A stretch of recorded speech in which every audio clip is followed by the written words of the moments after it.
嗨，我是 Cindy，欢迎回到我的频道。说出来你们可能不信，29岁以前的我在认知和生活当中是完全没有家务这个概念的。因为我在上海一个人住的时候，我爸妈周中上班顺路，就会每天给我带饭、洗碗，甚至帮我把地也扫了，衣服也洗了。现在说出来是有点惭愧的。直到2020年搬到法国，开始和我老公住在一起，还养了猫，我才认清了现实，发现原来生活中有这么多家务要做。周末睡个懒觉，下午花2-3个小时做一次大扫除，一天就这么没了。作为一个有洁癖的懒人，这几年呢，我慢慢摸索出了一些方法，也改变了一些习惯，来给家务减负，好把更多时间留给我的各种兴趣爱好，当然还有我的家人。所以今天这支视频，我就想来分享10个减轻家务的方法，供大家参考。那我们话不多说，现在就开始今天的内容。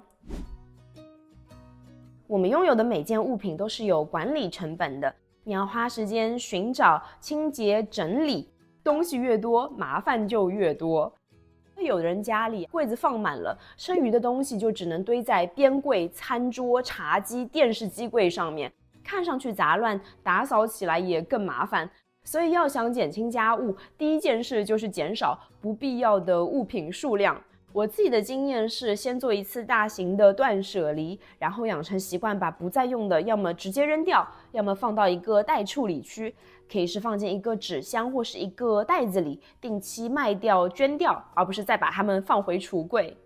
另外就是买东西之前多问问自己，我真的需要吗？我有地方放吗？我愿不愿意打理它？避免陷入不停买、不停收拾、不停扔的死循环。我之前出过几期关于断舍离和不再购买的主题视频，我会把 playlist 的链接放在信息栏，感兴趣的小伙伴可以继续看下去。我以前常常被各种收纳视频种草，那种统一分装和整齐的标签，对我这种有轻微强迫症的人来说，真的非常舒适，非常疗愈。我跟着买了一堆收纳瓶，结果用起来发现很多根本不实用，甚至是多此一举。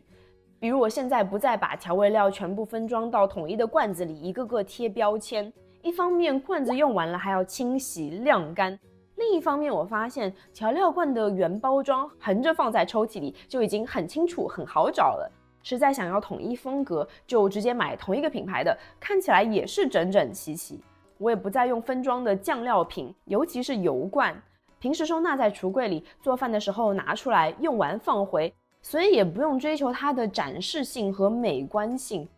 原包装上自带生产日期，用完呢瓶子就可以扔，分装瓶反而要清洗，很多设计还容易漏。洗衣液我也不再从一个罐子分装到另一个罐子里了，因为我发现洗衣用品统一放进一个篮子里收纳，看着也非常整齐。研究收纳品，买收纳品，买到不好用的断舍离收纳品，收纳收纳品，清洁收纳品。有时候家务真的是自己额外找来的，所以适度收纳，不过度整理，是减轻家务、节省时间的关键。接下来的3个方法都可以归类为科技助力。自从我搬来法国，用上了洗碗机之后，我真的再也回不到那种手洗餐具的日子了。现在我买厨房用品都是首选能进洗碗机的，不只是碗筷、锅具这些哦，像沥水垫、防烫手套、抽油烟机的滤网、水槽的滤水口、装锅铲的收纳罐，我一律选不锈钢、硅胶、耐高温玻璃、陶瓷这些可以直接进洗碗机的材质。但是要提醒一下，刀具不要放洗碗机哦，不然刀刃会钝得很快。另外，洗碗机也不只是能洗厨房里的东西，比如牙刷杯，下面一定会积水垢，猫咪的碗、花瓶都可以首选耐高温的材料，定期放进洗碗机深度清洁。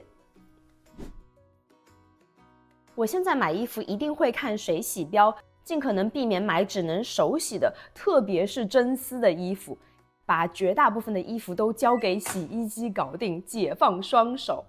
我还会用到防染色布，就不用手动把深色和浅色的衣服分开洗。这里也分享2个小贴士。第一，防染色布有可能会跑到洗衣机的滤网里，所以可以放进一个洗衣网袋里，再放到洗衣机里面去。第二点就是，如果是特别白的衣服，或者是刚刚买回家的深色衣服，那还是最好单独洗涤。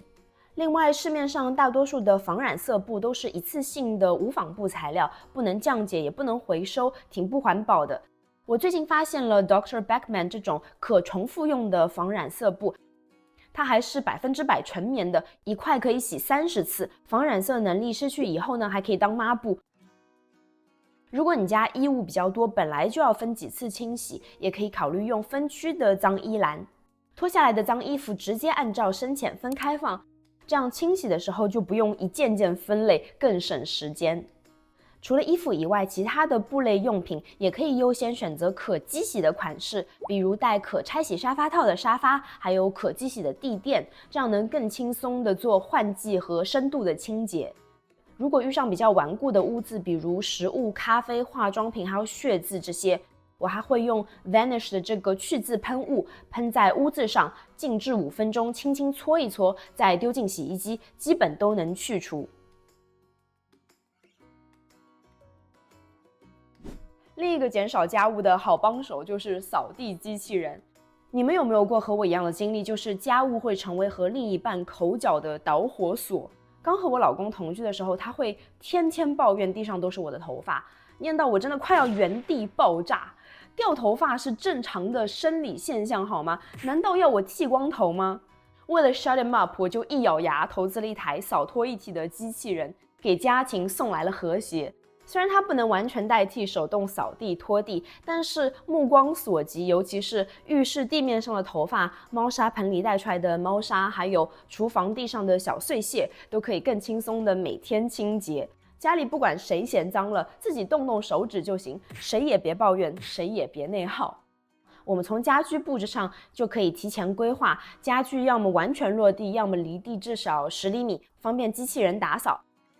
我之前盘点过一整期懒人会后悔的家居设计，还没看过的小伙伴也可以去参考一下。下一个方法就是衣服能挂尽挂，减少叠衣服的工作。条件允许的话，衣橱多做一些挂衣系统，一来可以节省叠衣服的时间，二来衣服也更加不容易皱，可以减少熨烫。如果家里有挂衣晾晒的系统，就可以同步晾衣和收纳用的衣架。衣服晾干之后直接放回衣橱，一气呵成，省去叠衣服的步骤。还有一个衣物收纳的偷懒小技巧，就是袜子都买一模一样的款式和颜色，洗完就不用一只只配对，随便拿2只叠起来就行。如果真的实在不想叠袜子，也可以全都扔进一个抽屉，随手拿起一只就能穿。第7个方法，小家务随手做。比如早上洗完脸、刷完牙，水溅到了台面上，我就会顺手从旁边的脏衣篮里抓一件衣服擦一下台面，也不用单独拿抹布。洗完澡也会立刻用刮水器把浴室玻璃刮一遍。而且我和我老公2个人会尽量前后紧接着洗澡，这样只要最后一个洗的人刮一下玻璃就行了，真的是不放过任何可以偷懒的机会。这样做每天只需要1-2分钟的时间，但是真的可以大大减少我们要专门花时间用强效清洁剂仔细刷玻璃清除顽固水垢的频率。在每件事情之后花1-2分钟的时间随手完成清洁，比周末找出2-3个小时做大扫除要轻松太多了，也可以减少需要深度清洁的频率。当然，我觉得关于水渍最一劳永逸的就是安装全屋的净水系统，彻底告别清洁水垢这件家务。我住在法国的小城市，不像以前在国内99%都是网购，要采购什么随时动动手指就行。现在去超市采购是我必做的家务之一。我现在的习惯是平常看到家里有什么东西快用完了，就直接喊一声 Siri， 添加到提醒事项里。去超市的时候掏出手机看一下，就知道要买些什么，不至于漏买，要多跑一次超市。我们家呢也会提前计划1周要吃什么，按需购买食材，避免东西买多了吃不掉，又要整理冰箱和扔食物。我和我老公之间就有默认的分工，比如我负责把垃圾装袋，他负责在收垃圾日把垃圾运到屋外，还有就是一起叠各自的衣服。共同分担可以减轻压力，提高效率，也不会让一个人觉得什么都是我在做，而另一个人呢又习以为常，认为理所当然。关于分摊家务，我还看到过一些其他的思路，觉得值得和大家分享，就是让孩子也参与到家务当中。毕竟老公可能很难改造，但小孩是更容易培养和训练的。我看到有个博主妈妈就会和她的孩子制定规则，你留在地上的就是我的，我想怎么处理就怎么处理。帮他们从小建立自己拿出来的就要自己收回去的习惯。小孩可以自己收拾玩具，或是把垃圾扔到垃圾桶；大一点的孩子可以帮忙晒衣服，放回洗好的餐具等等。最后一个方法可能不适合所有的家庭，但是如果经济条件允许的话，我们还可以外包清洁服务。比如根据预算，请人每周、每2周，或者只是每个月来家里做一次深度清洁，也能大大的减轻负担。如果家务真的成为了你的压力、焦虑，甚至是家庭纠纷的来源，而使用清洁服务可以减轻这些问题，那就是值得的投资。